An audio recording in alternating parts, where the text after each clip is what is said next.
So, good afternoon. We are back again with the podcast a little bit later than normal. We normally do this on a Friday. It will be back to Friday this week with a little build up to the Euros, maybe, because obviously that starts on Friday. So we can have a little look forward to that. We're going to talk a bit about that later in the show anyway. Big up to everyone who's watching live already. Smack the likes up. Thank you to everyone who's subbed to the channel. Well over 57.1k now as well. So thank you very much. Less than 3,000 away from filling up the Emirates, which is kind of mad. But Kenny, how you been, mate? How's your weekend? Yeah, it's been very good. I did a little bit of work yesterday. Watched the boxing. A very disappointing card. I told everyone to go and watch. BT Sport, the Daniel Dubois card.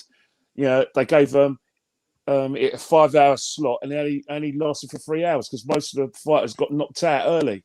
So I never listened to me again. And then we had the melt. I only wanted to cheer people up because what we're going to get to is that people went in a bit of a meltdown because we got a player that only 50% of the fans were convinced about anyway. No, it's true, man. It's true. Will you be watching the boxing tonight? I will not be watching the boxing. I know this sounds snobby, but I don't watch. Retired fighters fight YouTubers. I'm better than that. Wouldn't it be mad if Logan Paul knocks him out though? He's obviously never lost a fight, Mayweather, has he? It'd just be ridiculous if he knocks him out. I don't think he's going to. I think he's going to get hammered, mate. But yeah, I kind of agree. I won't be watching it either. That Logan Paul, was he the same Logan Paul that got kicked off YouTube? Well, he done a bit of a madness a few years ago in a suicide forest. Yeah, that's right. Yeah, and it caused a big controversy. To be fair to him, he's not as bad as his brother. I mean, that was just dumb what he did in that video, but completely dumb. But yeah, his brother, I can't stand his brother. I don't mind Logan Paul. He's actually not too bad, but yeah, they're not my go-tos on YouTube, put it that way. I'm more of a PewDiePie watcher than anyone else. But how you been, Jez? How's your weekend going? Yeah, good, mate. Yeah, nice weather. This afternoon, I'll be helping the wife clear out the garden shed. It's full of rubbish. And as it does over the year, full of old paint pots and general tat. So that will be going up the tip sometime this week. Did do a lot yesterday, to be fair. Oh, I did polish the car, my old Jag. I did polish that. That's about it. That's about it. Minted is Jez. Minted is Jez. Yeah, Jez with his nice Jag. What Jag is it, Jez? It's a 1993 XJS, but we've got the 4-litre one, not the V12, because I was advised to wait. My dad had a V12 years ago, and he said, don't get the V12. He said, when they go wrong, they are horrendously expensive.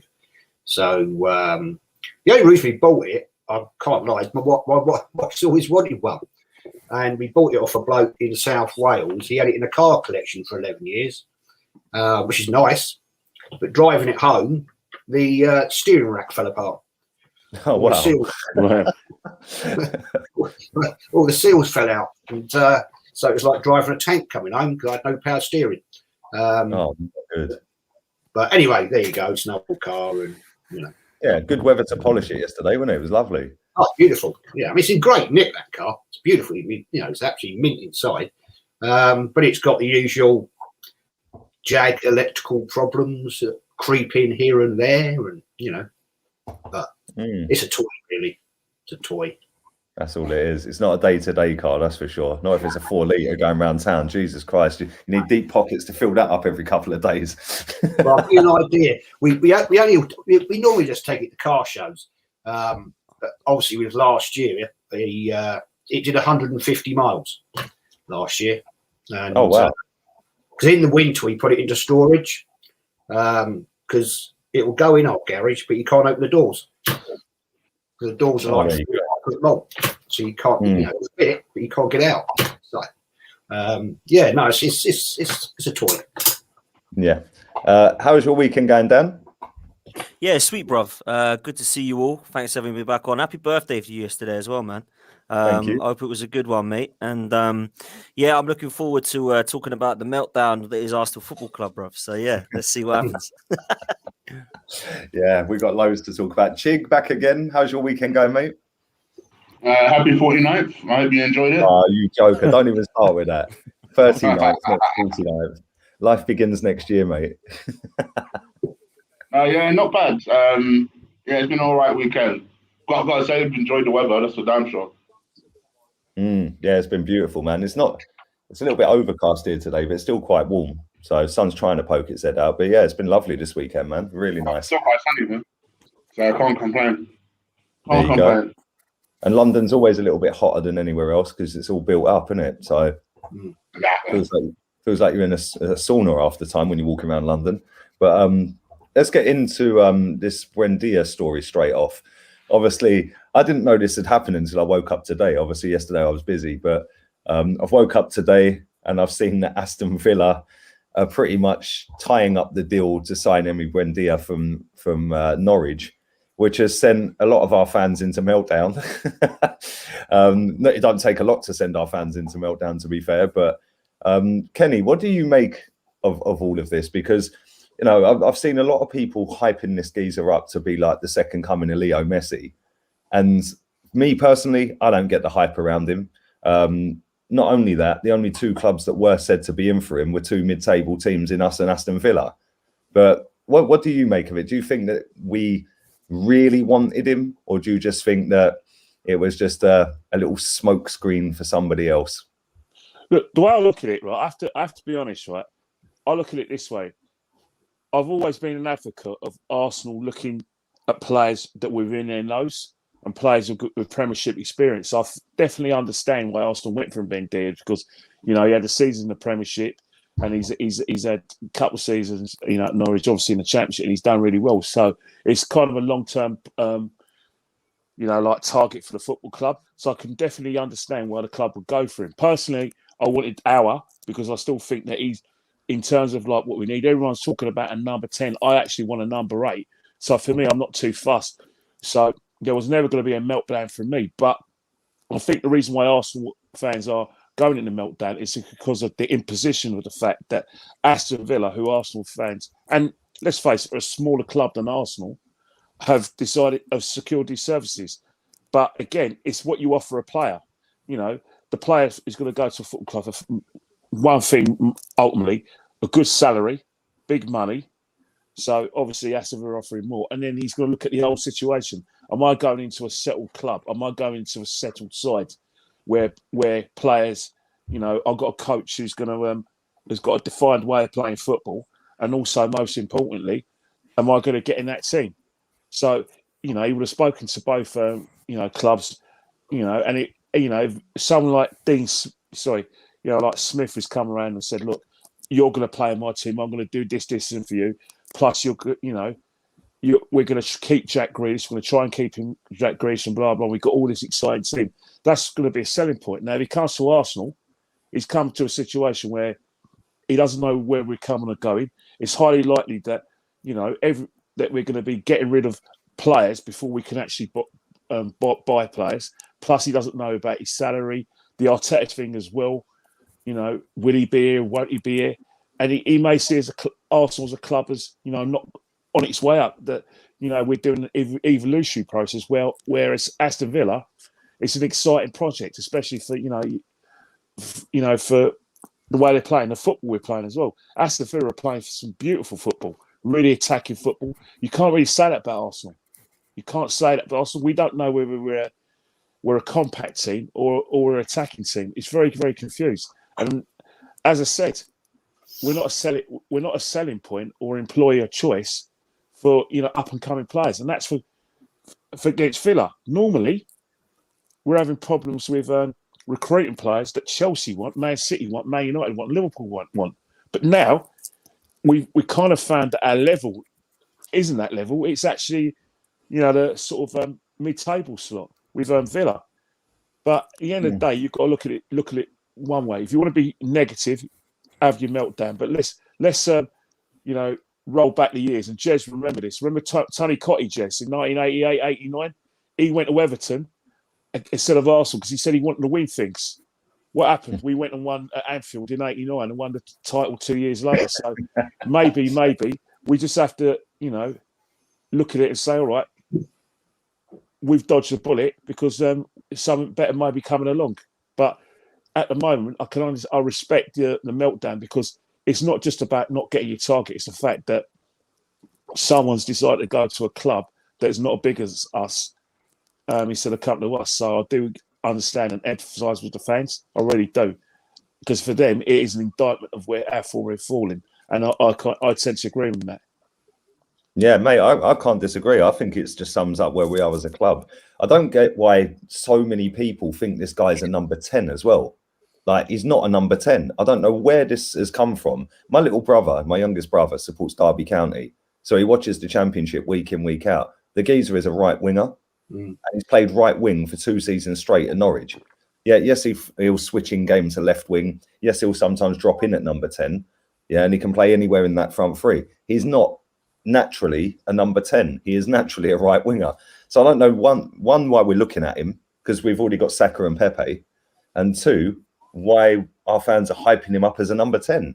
But it just makes no sense to me. I don't think we even need a player in that position. Yes, if we want to go and get a number 10, go and get an actual number 10. But Jez, what do you make of it all, mate? Do you agree with Kenny that it's just basically where we're at, and the years of, you know, falling down the spectrum of a big club into a mediocre club, it just continues with this? Or do you think it's not as deep as that?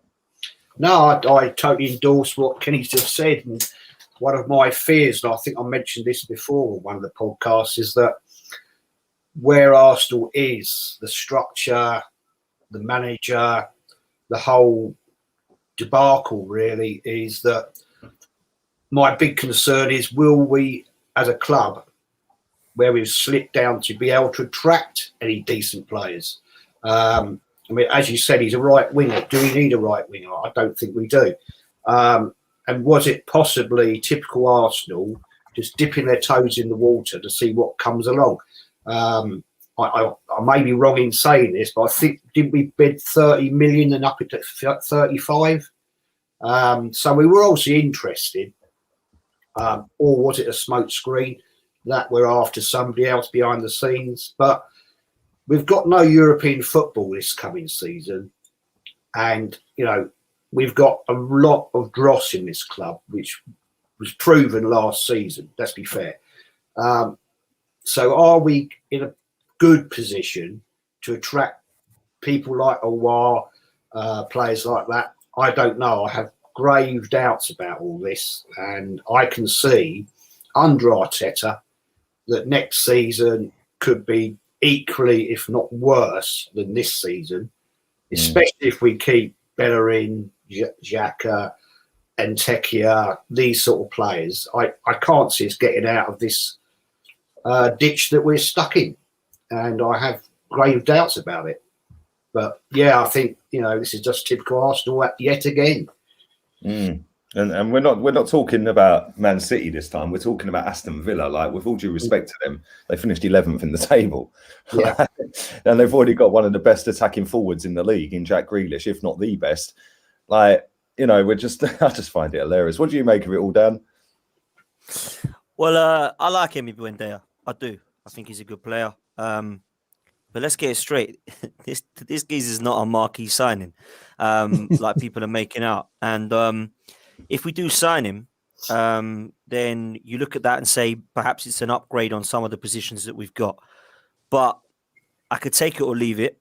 My biggest frustration is the fact that if we really did want him, then surely we've got another scenario where our owner has not been asked to give us the extra money that's needed for a player that apparently we've all been wanting for weeks and years, if you read the rumours.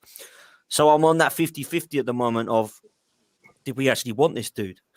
Because surely if you offer 30 million and then they say we want 35 with add-ons, you don't turn around and go, oh, Christ, you're taking the piss, laters. You just go, all right, then there you go. There's the extra 5 and we'll give you the other 10 million once he hits the Champions League with us or whatever it be. So I'm starting to wonder whether we actually did go in for him. Now, I put on Twitter last night and got loads of stick for it because my mate who works at Norwich says we've just had 35 million put in or something around that for Buendia. It's 100% you. You're the only one I know, the club that I know that have wanted him for weeks. So I thought, are you sure? He says, yeah, I'm 100%, mate. You've got him. Like, he's going to be a good player. Oh, sweet. So I stuck on something on Twitter just saying, look, he's going to be Arsenal. It's all going to be first signing. Look, hopefully we get our business done. 10 minutes later, Charles Watts is like, looks like Aston Villa are going to sign Buendia. So I text my mate. I was like, yeah, cheers, bruv. It's Villa. It ain't us. He's like, sorry, dude. I was like, cheers, mate. I look like a dickhead. So anyway, but aside from that, it's not the meltdown. Well, it is the meltdown I expected from Arsenal fans. My meltdown is more on the owner, that if we actually did want this player, which I doubt that we even did now, looking back at it, but if we did, surely this is another Kroenke situation that says, look, what is it you want? All right, you're 10 million short. Fair play. There you go. That's what you need for the player you want. Now, I thought it was a realistic signing, along with Bissouma. And Houssam Aouar, who I've wanted for about 3 years now. But I think when you look at it, we should be going for players above him. But what I think is more realistic, is to go for players that fit what we want to do. And that's my biggest question mark, Lee. Because me, like everyone else on this panel, does not know what we want to do with this manager. I don't know who's going to fit his style because I don't see one. I don't see a style of play. I don't know what formation he wants to play because he's been playing loads of different formations. I don't know if he wants a player that's going to be able to play in a number of positions. I've been very critical of them on the pitch. I've been fairly positive about them off the pitch in terms of their signings because I'm a fan of their signings. I like Partey. I like Gabriel.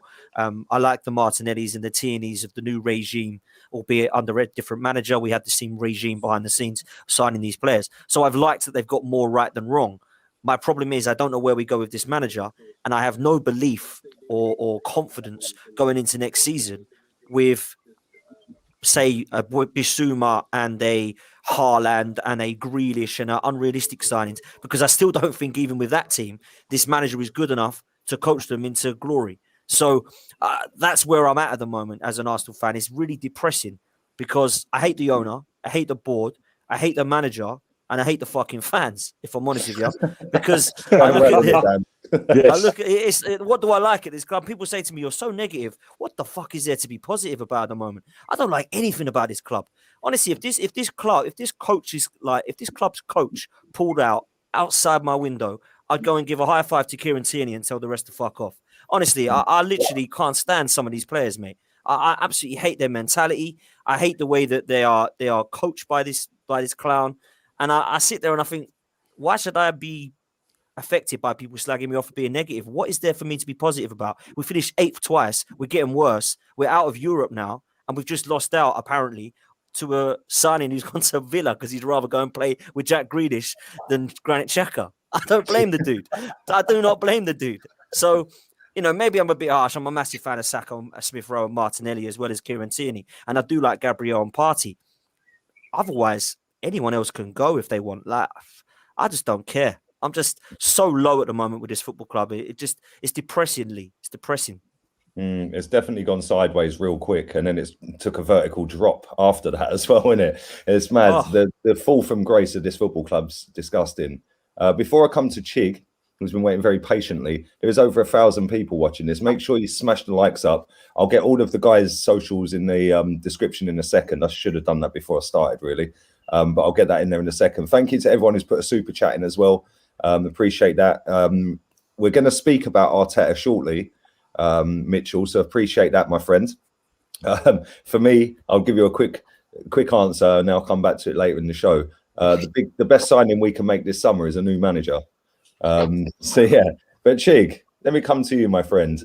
What do you make of this whole Emi Buendia situation? Do you think we were genuinely in for him? Do you think, like, the same as the other guys think that, I could take it or leave it, really? I could definitely take it or leave it. I do think he's a decent player. I like Dan a lot. I slightly disagree with him. I can absolutely believe that Arsenal would bid 30 million for him and say, and maybe Norwich said, no, we want 31. And Arsenal say, oh, no, we're not interested. That's exactly the way we do business. We are pathetic. If it's £1 over what we personally value the player, we will get scared off. And that's why we are often seen as a type of club that, are tithering over signings. because we don't understand the concept that we're not always going to get players that are what we value. That sometimes you have to overpay if you really want a player. And I think more often than not, that is the reason why we struggle to get signings over the line. You know, that's why in recent times we've gotten signings that have, you know, release clauses and stuff on them, so that we can see what is in black and white, as opposed to negotiating, because we don't have negotiators. Who's negotiating for us? Apart from maybe our new director, but other than that, no one's directed for us. No one has the experience to to negotiate for us. No one has the experience to haggle for us. So I feel like, from my perspective, it didn't surprise me. You know, as soon as I heard that Arsenal had bid for someone, first of all, I thought, fuck me, this is a bit public. When do you hear that Arsenal bid for a player? 24 hours before they bid for a player, right? So automatically, my spider senses went up. I thought something's going to go wrong. And lo and behold, something went wrong. Yeah. And, you know, for me, it doesn't really matter to me that Buendia picked Villa. I can see why you picked Villa. They're a young, exciting side. A lot of the players are around his age. They're a team that, if you can compare the two teams, one team is on the up, one team is on. I know, all right, Villa finished 11th, but to me, there's more going for Villa than there is going for Arsenal. And I think Arsenal fans, we're going to have a culture shock this year. All those people that have for years been talking about, oh, well, you know, I can't wait for us to not be in Europe, and you guys still think we're going to get the sort of players like Buendia that are just going to roll out and come just because we're Arsenal. You're going to have a culture shock. I've said this for a long, long time, and you've just seen the start of it. You know, so I think we're really about to see how much value Arsenal still has in the transfer market this year. You know, for all those people that seem to think that, oh, we'll give Arteta 6 months because when we overhaul the squad. How many people do you think are going to join Arsenal in our state right now?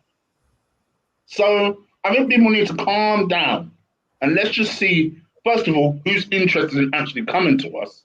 Second of all, will the owner actually release the funds? And third of all, can we get the deal over the line? Because these are 3 often big barriers when it comes to the Arsenal Football Club. Mate, 100%, spot on. Like, and the thing is, you know, I think people have got this mindset of, oh, no Europe means we're going to be in a title race. Mate, we're going to finish 8th again next season. Trust me. It doesn't matter who we sign. We could have Messi and Ronaldo. He'd play him right wing back and left wing back. Do you know what I mean? It's like we're so far away from being good. Number 1. Chose Leicester, no problem. You even think about Arsenal. And who could blame him? Who would choose Arsenal over Leicester right now? Exactly. I'm an Arsenal fan and I wouldn't. Do you know what I mean? Oh, I'm an Arsenal fan and I wouldn't. If I believed in transferring teams, I'd want to be a Leicester fan too. Mate, I'm going on loan to Man City next season, so don't worry about that. You know what I mean? If they sign Kane, then I've guaranteed a title at the end of the season. Let me get your thoughts on this real quick, Chig. Big up to Liam for the donation. AJ Fury not happening. Obviously, that's kind of been put on hold, really, isn't it? What are your quick thoughts on that before I get Kenny's? I hate boxing. Kenny again? My thoughts on it is sometimes right. I know we're in marketing and it's all about selling yourself, but there's nothing worse than taking a briefcase and trying to sell yourself, and then you open a briefcase and there's actually nothing in the briefcase, and that's what this fight was all about. It was never on whilst Deontay Wilder had an arbitration. I mean, Tyson Fury is exactly at fault of this. He, because of his mental health and his ADHD, he wanted a fight no matter what. So he basically wanted to make sure that he had a woman in every port. And unfortunately, when the women meet together, you've got to pick one woman, and that the woman he had to pick was Deontay Wilder. That's all that's happened. 100%, man. Big up to everyone watching. 1,200 people watching. Make sure you smash the likes up on this video. Make sure you subscribed as well. Thank you very much to everyone who has. Follow all the guys. All their social media links are in the description of this video as well. And this is a very good comment before I come to you, Kenny, on Aubameyang. Big up DJ Crane. He says, clear plan. Yeah, do you remember Arteta constantly uses that phrase? We have a clear plan of what we want to do in the transfer market. We have a clear plan going forward as a football club. Well, it's emerged that Chelsea sniffing around Pierre-Emerick Aubameyang, who's just come off of the worst season he's ever had in football, and looks disinterested. We've seen him all season not look like he can be bothered. And the demise of that striker, who's basically been playing left wing back all season, has been epic. But do you think there's any weight to this, or do you just think it's just a load of rubbish? Well, the thing about it is that, like I said, it's the roots are the fact of the matter is that last January 23rd, 2020, Pierre-Emerick Aubameyang tried to force a move to Chelsea. It's factual. It's not even a rumour. It's factual. And because everyone in football knows this, and especially people within the media and the clubs, they know the fact that because Aubameyang has had a poor season, his relationship with Arteta is done. I don't care what anyone says. If your manager leaves you out of the biggest game in the club's calendar, i.e. the North London derby, because you were late, and even though we agree it's probably the right thing to do for disciplinary reasons, but to actually leave you out, make it public, and then all of a sudden you're left out because you're late, the relationship's done. It's done. Not only is the relationship done on that basis, you think about the tactics. Now, Aubameyang's had a poor season with a lot of our strikers, but I say it once, I'll say it 1,000 times. If you've got a front three that's worth nearly 200 million shots, right, and they're the ones who are going to try you win you matches, surely you'll develop tactics that will get the best out of these three. Now, whether it's Arteta's tactics where Aubameyang's had a bad season is up for debate, and I'm willing to debate at a later date both sides of the story. But the fact is, Arteta's style of play is not helping our strikers. It's not helping Lacazette. It's not helping Aubameyang. And it certainly didn't help Pepe. That's a fact. So in that respect, it's footballing reasons why Aubameyang want to go. Another thing as well, who wouldn't want to be involved with Chelsea? Why would Chelsea be a striker? I mean, come on. They won the Champions League, but come on, their top goal scorers in the league scored 7 goals. 7 goals. Aubameyang was only lifting the leg. I'm sure he's got more league goals than that. You know what I mean? In a team that couldn't knock over a brick wall, let alone build up an attack. So of course it's going to get legs. Plus he's the Tuchel angle as well, and we're shit. They're European champions. I mean, Giroud was basically like the equivalent of the 12th man in the cricket, bringing out the drinks. Yet he's still parading with the Champions League trophy and just signed a new contract. And exactly, signed a new contract. So it is going to get legs because of what's happened this season. But again, it's one of those things where Arsenal fans have to be realistic. If the club generally are giving the impression that they have to sell before they buy, then I'm sorry, you have to make a sacrifice there. And if Chelsea are willing to pay silly money for a 31-year-old, cash in, man, cash in and rebuild. If that's what's happening, because Kolasinac, I'm hearing he's coming back because they can't afford him a shackle, or he's had a poor season, whatever it is. So again, how are we going to clear the decks? We're going to have to pay these players off. I think the problem we've got now, because of the way we've done business, over the last few years, starting with Wenger, is that it's going to be a situation where clear decks first, then get players in. But in terms of Aubameyang, again, if Chelsea come up with him and offer him 1.5 moves, not a 2 moves, just go. There's nothing for you at Arsenal. Nothing. Sorry, I love Arsenal to bits, but I'm a realist and I tell the truth. There's nothing there. You ain't winning no. You ain't going to win a Champions League next season because you're not in it. You got no chance of winning the league. And in terms of the cups, well, we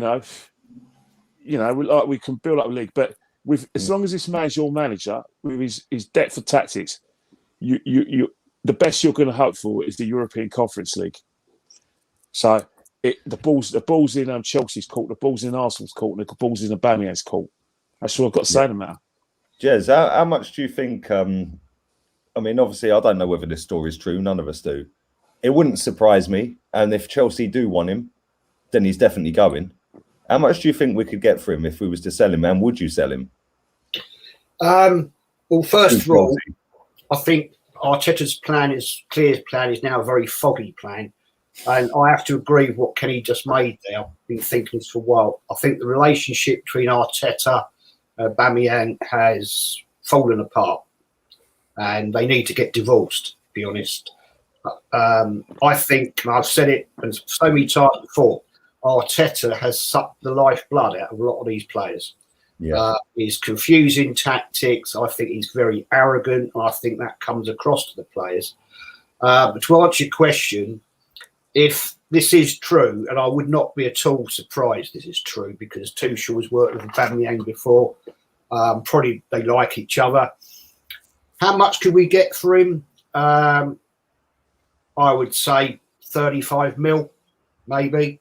And if we can get 35 mil for him, I would take it.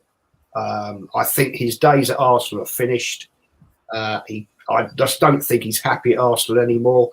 And for the players' mental stability, if that's your case, mate, then go. Because he's been a good servant to us over a few seasons, but times change. It's time to move on. And this is what I said earlier, is the biggest problem at Arsenal at the moment is the whole setup is rotten. It's rotten to the core. And it starts from the lady that cleans the kit and it goes right through the whole structure. We've got a terrible management in Arteta. We've got a terrible board of directors. We've got bloody useless people negotiating who clearly can't negotiate to get a transfer across the line.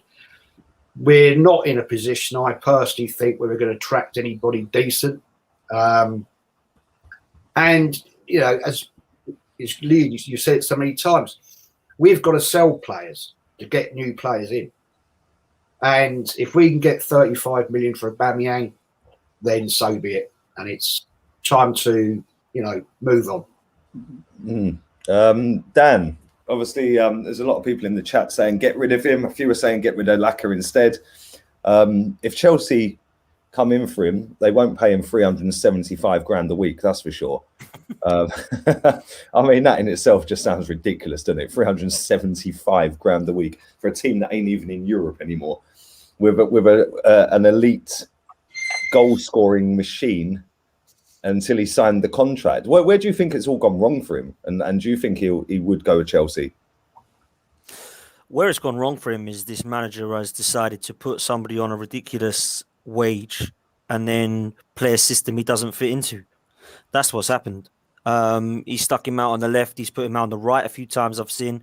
He's brought him on and off. He's played him up front with nobody to actually give him any kind of service or help when he's got Ceballos and Xhaka behind him. It's a shambles what he's done with him, in my opinion. But I really don't want to see him leave. And the reason I say that, Lee, is not because I think he's outstanding and he's a brilliant season. One, the stats don't lie. The guy is phenomenal. You look at the elite strikers of the last 5-6 years, he's right up there with all of them. And that was at Dortmund before Arsenal, yeah? And he's continued that. He's had a really poor season, and I believe it's because of the what I've just said in terms of Arteta. He's also had some problems off the pitch, which I don't think has helped also. But I am sick and tired of people telling me to trust the process and look at the new regime when we're making the same fucking mistakes. We're signing the Willians that are washed up, the David Luizes, yeah? And then what we're going to do, start selling our best players again to rivals again. We're going backwards. This is what I don't understand with this fan base. They sit there and say, be excited 1 minute, and then the next minute they're happy for Aubameyang to leave and go to Chelsea. I don't get this. I do not want Aubameyang to go to Chelsea. yeah, we'll probably get 40 odd million for him, and that would probably be good money for a 32-year-old who's coming to the end of his decline of his season. But I don't want to give Chelsea 30 goals a season, who are supposedly a rival to Arsenal. That just to me is going backwards. So I would rather keep him, and hopefully, fingers crossed, I've got everything crossed, that this guy does not last as long as we think it is. Because while we're sat there with a novice, Antonio Conte is sitting there in the sunshine waiting for someone to call him, and he's just told Spurs no thank you, which has made him even more of a legend in my book. So the way I see it,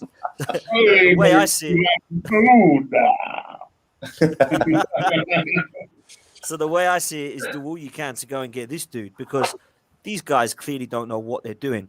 Chelsea will get a centre forward. It's either going to be Haaland, Kane, Lukaku, or somebody like Aubameyang. And they're going to try, because they're an ambitious club, to go and get Haaland, then Kane.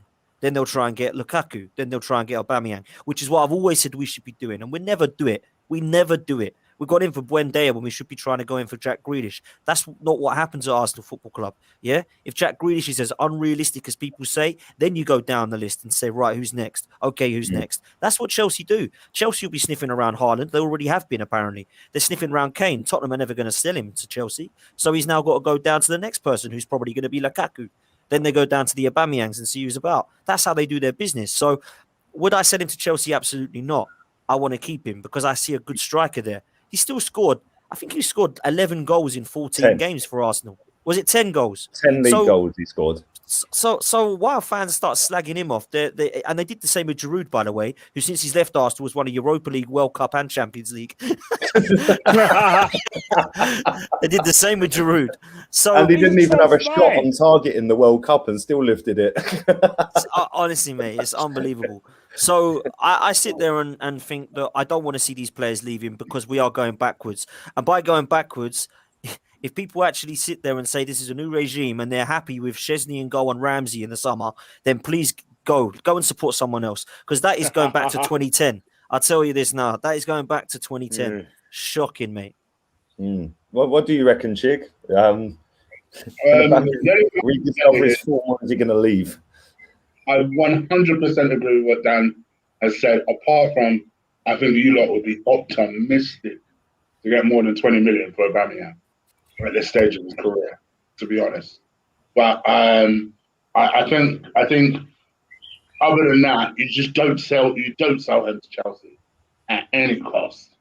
At any cost. You told them, even if they offered you the world, out of the principle, this is the level we're trying to get to. Why would you strengthen that team? Just out of that sheer principle. So for me, I would say no at all costs. And, you try and get the best out of a striker who, like Dan says, has been not only consistent, has been one of the most lethal strikers in Europe for the past 10 years. All of a sudden, 2 seasons under this novice, and the guy can't seem to score. Can't seem to score in a brothel. So something has happened, and I don't know what has happened. I feel apparently him and Arteta don't get on great. So I mean that in itself is a little worrying. I think that you can kind of tell by the fact that there doesn't seem to be a place in the team. Arteta's style of play definitely seems to suit Lacazette more than it suits Aubameyang. That's for damn sure. Because Aubameyang, it demands Aubameyang to be a little bit more of a workhorse. And when Aubameyang decides, for 1 or 2 games to actually put that workhorse performance in, that's when he seems to do well. You think to himself, oh, okay, that's how I need to play all the time.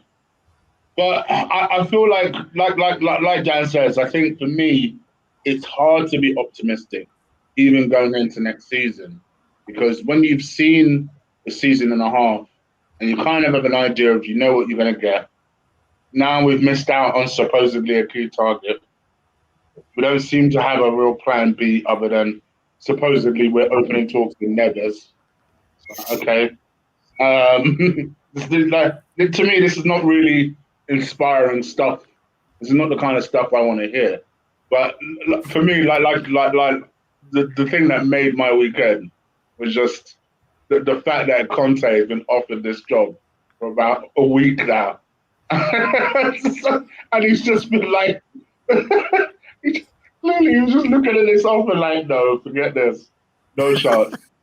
I feel sorry for Toby. I'm going to rip him a new one on Wednesday, mate. Did you see the video he did where he took off the Inter Milan shirt and he had the Tottenham shirt underneath it? No way. Did he? Oh, mate. I'm going to rip him for that. I didn't know that. I know I'm Toby. in a group chat with him. I've already told him I am mate. cooking him up on Wednesday, mate. Like the Koscielny thing. Yeah, that's what he does. He was playing Conte, and he goes, he wants to swap Inter for a Tottenham shirt. What with Nuno? For sure. Nuno, 100%. It's I think joke. Nuno will end up going there. And then obviously that's a hell of a come down from dealing with Poch and Conte to then going to Nuno, who I don't think is a manager necessarily, but he's obviously not compared to those two. So yeah, let's just see what Arsenal do. Who knows? You're almost wishing that Arsenal get to a horrible start just so that they can quickly sack Arteta and grab Conte while he's available. Well, you've led me on quite nicely actually, because I wanted to speak about Neves.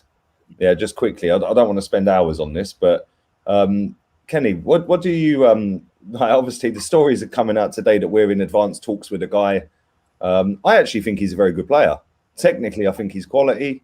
It's not my first choice. Obviously, I want Yves Bissouma, but what do you think realistically we can do? Because Bissouma's apparently an Arsenal fan. He apparently wants to come to Arsenal. He's playing at a club, Brighton, that are not going to ever finish in Europe. They are what they are. They're just happy to be in the Premier League by the looks of it. They play very good football. They got a decent manager. Big up my brother. And what would you do? Because for 35 million quid, Neves, surely Bissouma's going to cost around the same fee. And for me, Bissouma's levels. Well, why don't you get both of them?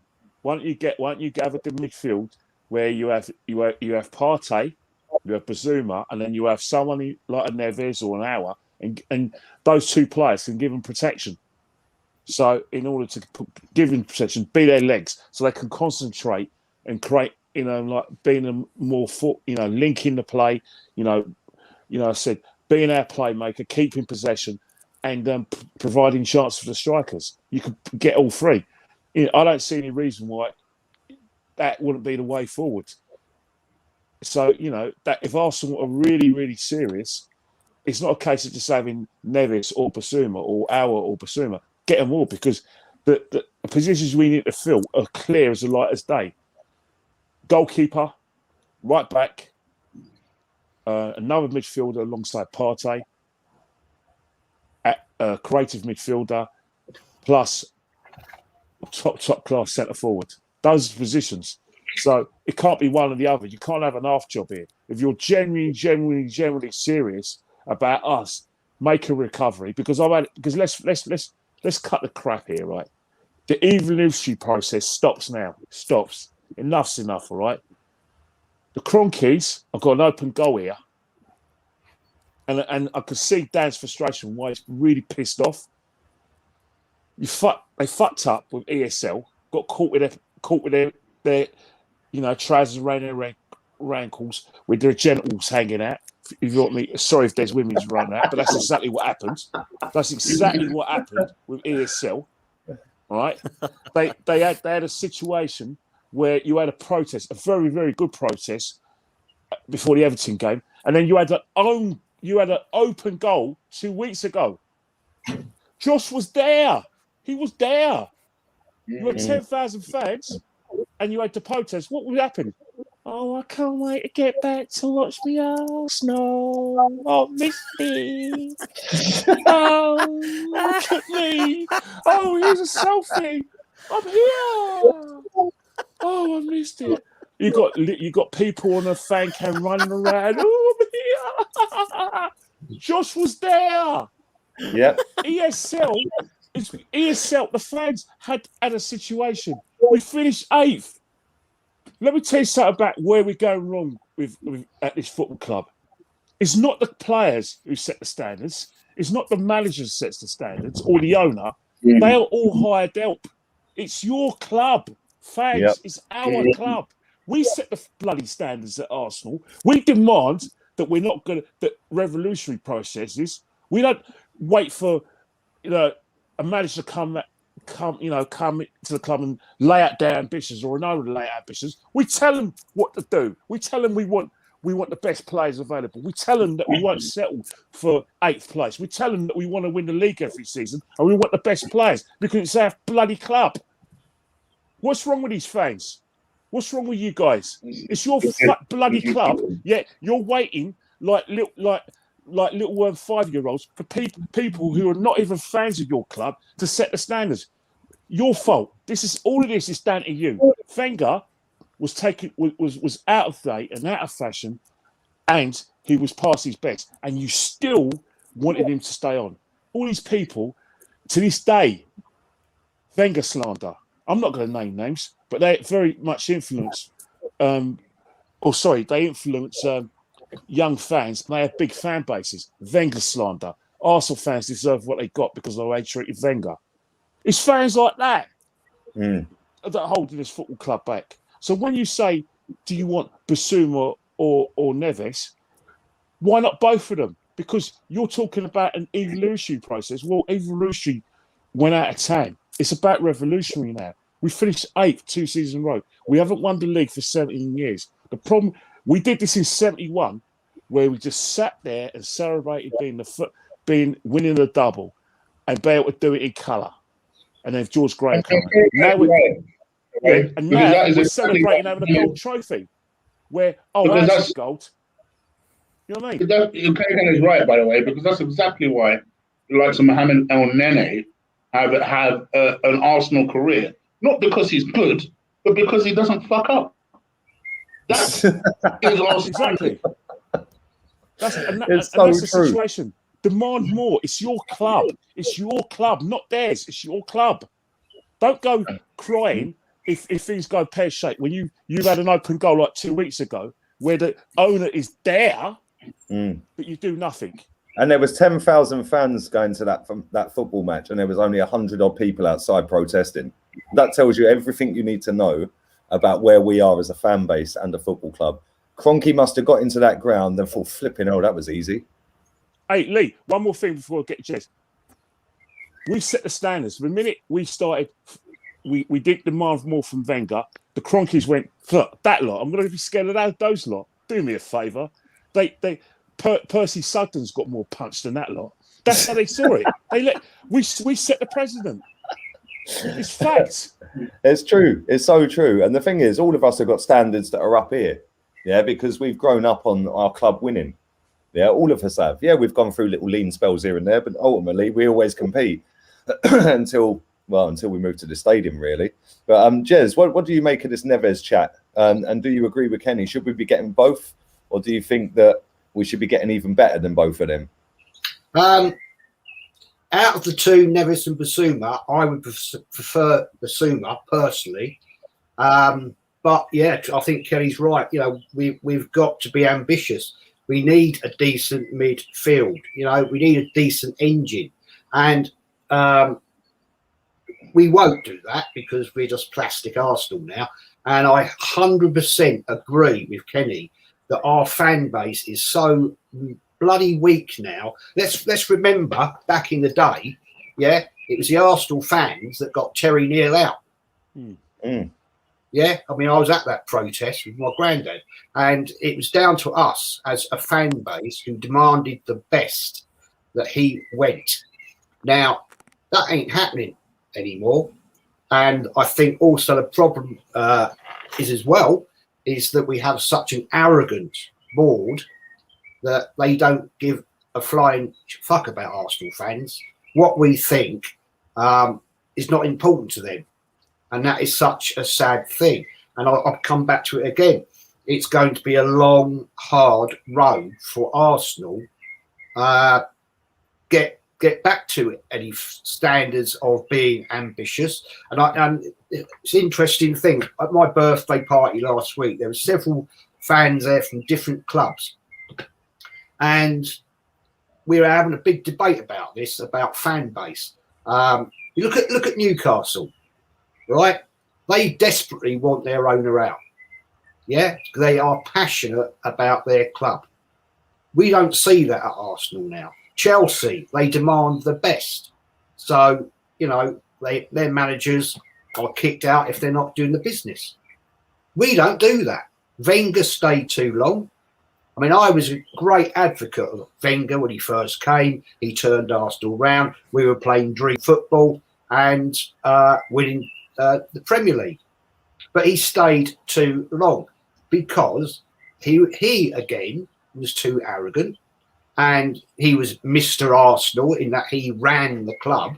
But it's just so depressing. I mean, as Dan put in there earlier, you know, I feel so sad and afraid for what is going to happen next season. If we've still got this prick Arteta at the helm, then God help us. God help us. Because I will actually say, Lee, if we still maintain and hang on to Arteta, I don't believe we'll finish 8th next season. I reckon it'll be more like 11th or 12th.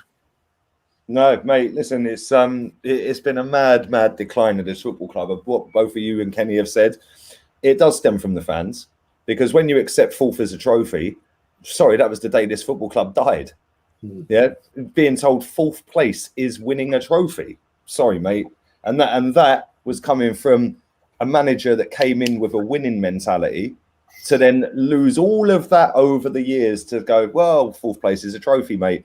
And then all of the fans that we've gathered around the world, whether it be the UK or anywhere in the world, that have come along because Arsenal were winning, have now gone, right, Arsene Wenger said 4th is a trophy. Now 4th place is a trophy. And that is stuck in their heads.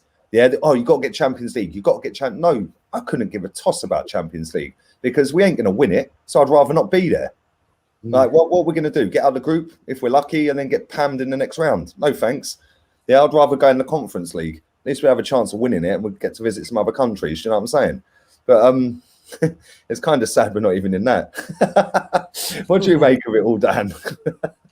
Mate, as for Neves, what'll happen is we'll put in 30 million and Everton will come and get him for 35. That's probably what'll happen. That's probably what'll happen to with Neves. So let's just forget about that for a second. As for Bissouma, he's the one that I've wanted from day dot. I love this guy, and he's a massive gooner. Don't think he can make it any more obvious that he wants to come to the club. So that's a signing that I just think needs to happen and needs to be a partner for Thomas Partey. But I'm with Kenny.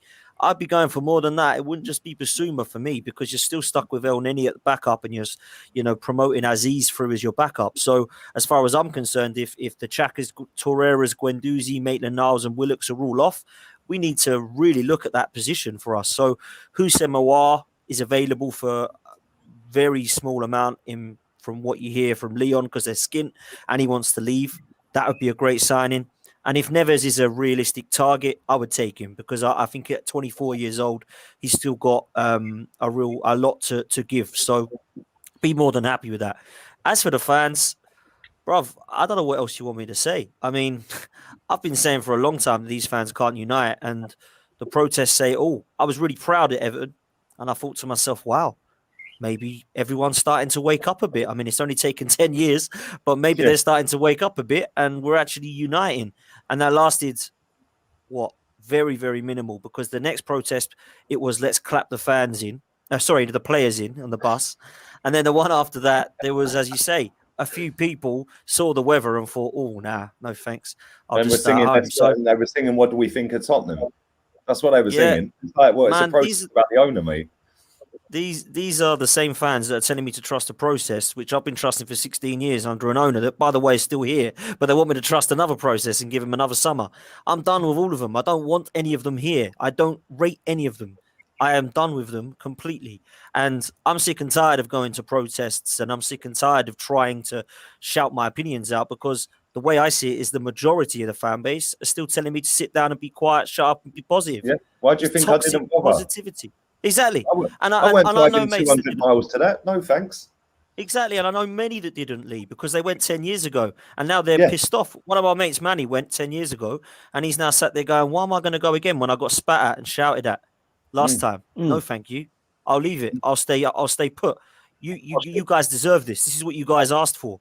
You guys Yeah. wanted Kroenke here. You wanted Wenger to stay. You wanted to trust the process. You wanted the self-sufficient model that didn't have a sugar daddy. Do you know what I mean? Yeah. And this is the problem. And we've still got fans who only 2 years ago were pissing themselves laughing at Liverpool for going 42 games unbeaten, not 49, and our trophy's gold and all that bullshit. I couldn't believe that. That was an absolute embarrassment to me. Yeah. When you've got Arsenal fans slating Liverpool fans, I would take the 3 years that Liverpool have had over the last 16 years of shit that we've had at the Emirates. I would take that any fucking day of the week. Liverpool have been in turmoil for how long? And yet they've still got to 4 Champions Leagues and won 2 of them. We're sat there still trying to get back into the Champions League because we've been out of it for 6 years. And we're laughing at Liverpool. It's mad. What the fuck's so funny? I don't get it. Unbelievable, this fan base, bruv. Yep. Mate, it's all for traction. That's all it is. And this is the thing with this Buendia guy, before I come to Chig. Yeah, there's obviously an account or two that are on social media that I thought, oh, he's good. Oh, let's hype this guy up. And then obviously that makes them feel closer to the football club by hyping up some shit that shouldn't be at Arsenal. Listen, he's not a shit player. I shouldn't have said shit. But for me, I want Grealish. Yeah, that's my standards. Go and get Grealish. Like you said earlier, Dan, you start there, you then work your way down. Yeah, this shouldn't be our number 1 target. He should be our number 4 target. Yeah, and you go Grealish, you go next one, all the way down to him. But that then builds up hype. Then you get told you're toxic, you're negative, you divide in the fan base. Yeah, why can't you just be happy? Blah blah blah. And now all of these people are now sitting there tweeting Kroenke out today. Well, where were you the other week at the protest? Do you know what I mean? I can't stand them, mate. I can't stand any of this lot. Chig. I know you said a minute ago about Neves. You slightly hinted towards you not really feeling that. But do you agree with the lads? We should be going maybe, if we are in for him and Basuma, or do you think we could go even better than that? Because I want to say one more thing very quickly, right? There's a lot of talk that Basuma's on the list, but he's not our priority. Me personally, I think Sander Berg's the priority. Yeah, because yeah, exactly. Because if you think about it, Basuma will be going to the Cup of Nations, the African Cup of Nations. El Neni will be going to that. So that's now 2 of our midfielders gone. Thomas Partey will be going to that. That's now all 3 gone, which is why I don't think Basuma's that high up the list. Because if we go and get a Sander Berg, he ain't going. And then Neves ain't going. So what do you think, mate? I am with you. I don't think Basuma is the priority. I also just think, and this might be an actual coincidence, but have you noticed that whenever somebody comes out and says that they're an Arsenal fan or they've been an Arsenal fan from a young age, with the exception of Partey, who had a release clause, you notice they're never priority. You know, it happened with Zaha. It's happened since I can remember. One comes out and says to Arsenal, I think, oh, well, they like Arsenal, so maybe they might be able to force a move from their side. And it's almost like they don't try as hard to pursue the transfer. It's a really weird coincidence, but when I heard that Basuma, which I actually really like the player, I think he is the sort of player, just like everybody says, who would be an ideal partner for someone like Partey, where you just have these 2 guys that would just operate in such a way where I actually think they play very similar, in the sense that one goes, one stays, vice versa. They take it in turns. They'll dominate midfields. They'll play against the big sides and rise up to the occasion. There may be opportunities to, rotate one of them out and put players an Aziz or play a Willock or whoever you want to play, and kind of use them in a really useful way. But it's for that reason, because it makes too much sense. I know we're not going to go and get Basuma. We're probably going to go and get a Sander Berger or probably someone worse, and you just and you're gonna get, like you say, your latest expert, or some internet expert that will tell you exactly why this person is actually a better, because statistically they are. Mate, the only reason, sorry to cut you off, the only reason these people do it is because it makes them feel closer to the football club. That's a fact. Tweet out absolute drivel all day long, positive drivel, yeah, or what they see as positive. I call it toxic positive, because it's just doing Cronky's job. Like, you're the PR for Cronky now. Like, you're covering him. But then when it all goes wrong, you then tweet Cronky out. Make your minds up, mate. Yeah, use your accounts to tweet actual facts rather than BS. And it also makes me laugh. Sorry, I'm venting. It also makes me laugh how these hipster accounts, they must have 300 monitors sat on the wall and watch every single player from every single league simultaneously, because they seem to know everything about every player. And it's like, people are putting names in the chat. I'm like, who the fuck is he? I don't know who that player is. But there'll be an expert on Twitter that knows. Yeah, I mean, to be fair, I don't really mind that people do. Listen, whatever your agenda is, do it. It's not an issue to me. But from my perspective, I would just like us to just go out and get the best possible fit for the club, and I rather than it being driven by. Like, I can't help but think that we want a Sanderberg or a Neves because they are the nearest type to a Granit Xhaka. You know what I mean? Like, I can't help that that's the reason that we want them guys, instead of, why don't we just change our style of play a little bit and go and get a Basuma to play next to a Partey, and maybe Partey can be more of the kind of forward person in that midfield, in that central midfield. He used to do the same thing for Atletico Madrid. Why can't he do that for us? I'd like us to be adaptable, and I don't think we have the capability of doing so, because, of course, we have an inexperienced manager who makes the same mistakes. So, unfortunately, fellas, short of us buying the world, I don't see our fortunes improving anytime soon, to be honest, and certainly not with Neves. I'm not a huge fan of Neves the way you lot are. I think he's a decent player, but we need to be aiming for a lot better, in my opinion. I agree with Chig. Well, 100%. I want to see some athleticism in our midfield as well, man. I don't want any more statues. Jesus Christ. I had enough of this statue for 5 years. Christ, I don't want another one. Do you know what I mean? And Sander Berger, I mean, Christ, Sander Berger. I don't know. I don't even know anything about this dude because, mate, he's been out for about 6 months injured, so he'll come and fit in nicely with Arsenal, won't he? Jesus. Hey, guys, sorry to cut in, but you know what happened? If we sign these players, you're going to get the same old people. Oh, we might as well get behind him there because this is how I'm a fan. I don't want the best for us. I just support who's ever in charge and just prove I'm a great supporter. Let's get behind him. Get behind him. How about shutting up and let the real Arsenal fans who want us to get back to the top speak for the fan base, and let's fight and not rest until we're challenged where we belong. You lot to stay around, and then when we finally get our own way and start challenging, then maybe we'll call you back from the closet where we put you in. Stay away. If you're not going to put Arsenal first. Kenny woke up and chose violence today. Go on, Kenny. I love it. Keep that shut. I don't want to hear about you guys with your little expertise and your little get-along gangs and all that.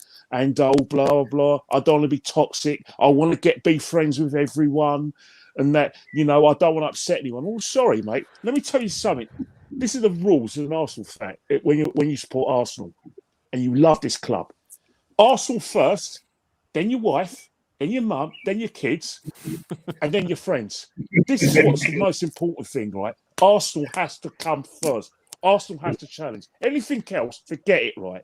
That's what's more important when you have your Twitter accounts, is that Arsenal success and getting us to the top. If you fall out of anyone behind the way, well, tough luck. It's business. I'm in a results business. I'm not going to sit around and watch whilst a mediocre manager, mediocre players, and I'm just going to be told, well, let's just get behind him and let's just, show that we're behind the club. No.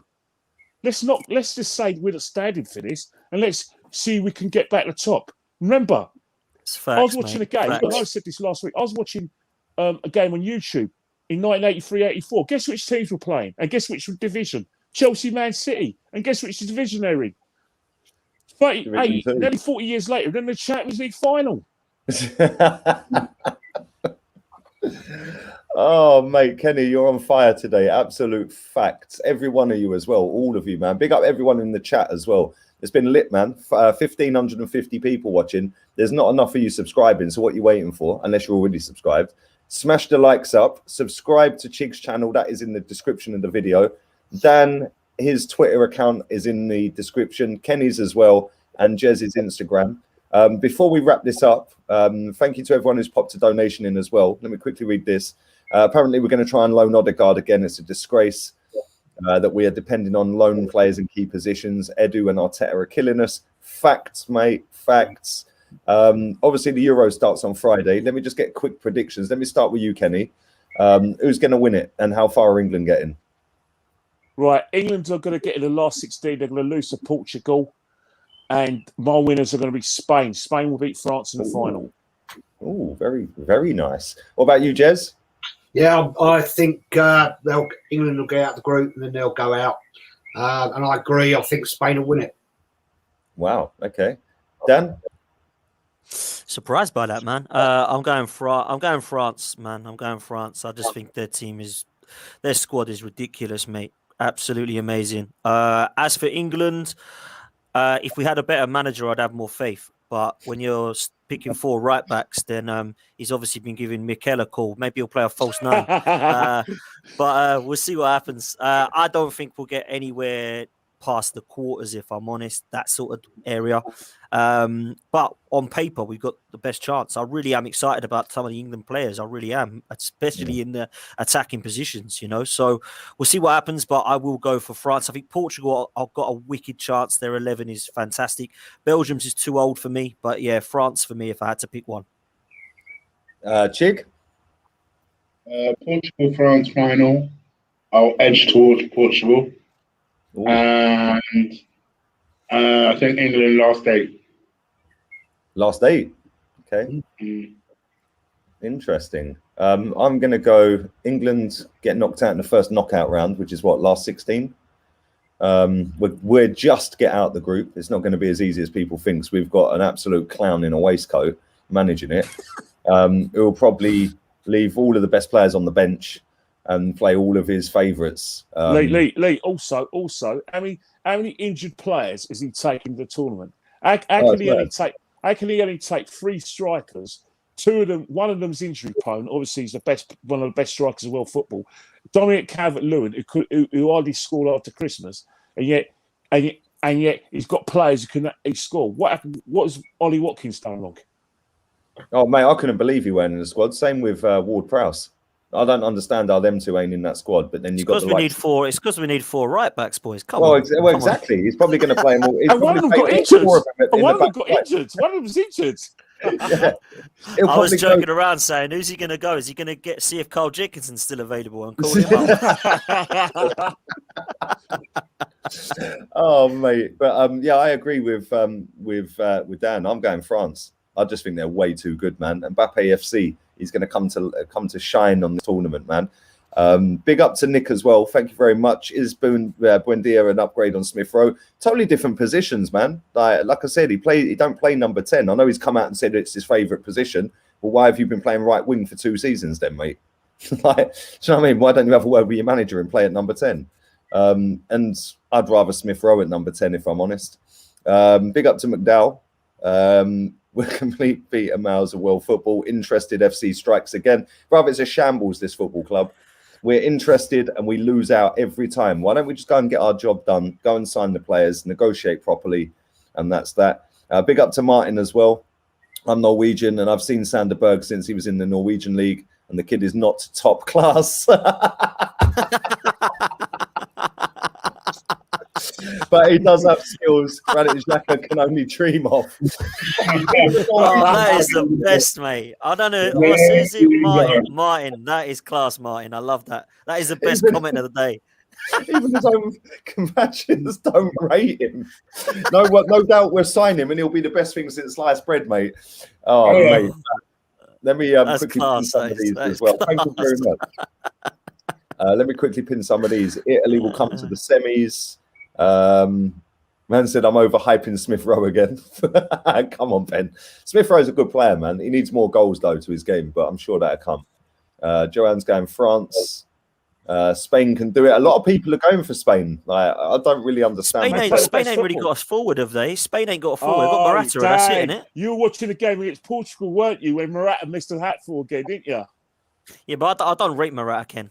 I don't rate he's him. shit. But I'll tell you one thing right now. Spain are back to their best. They're playing football that they were playing under Aragonés and and Del Bosque as well. They're playing that sort of football. I'll tell you, if you can get the ball back from Spain, you can win the championship. But I don't see teams getting the ball off them. It's just too. I'll tell you, they are back playing that football. The football they play. Oh God, I can die watching them play. They're going to win it. But don't trust me though. I'll get it wrong sometimes. Like the boxing last night, Kenny. Yes. I want to see against boxing. Big up to Joseph for your donation earlier. I totally forgot to pin it, mate. I did see it. It says, big up, Arteta out.